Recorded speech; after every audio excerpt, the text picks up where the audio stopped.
Beginilah kondisi perpustakaan di Kabupaten Aceh Barat Daya, Provinsi Aceh selama bulan Ramadan. Pengunjung menurun drastis jika dibandingkan dengan hari biasanya. Kepala Perpustakaan dan Arsip Kabupaten Aceh Barat Daya Muhammad Rashid mengatakan, biasanya perpustakaan ini ramai dikunjungi kalangan pelajar untuk mencari buku yang berkaitan dengan mata pelajaran di sekolah.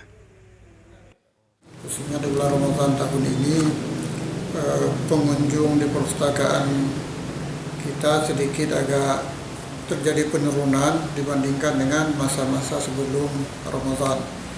Nah, di mana mungkin disebabkan karena bulan Ramadan ini juga anak-anak kita setelah diliburkan, sementara rata-rata pengunjung setiap hari di perpustakaan ini adalah anak usia sekolah.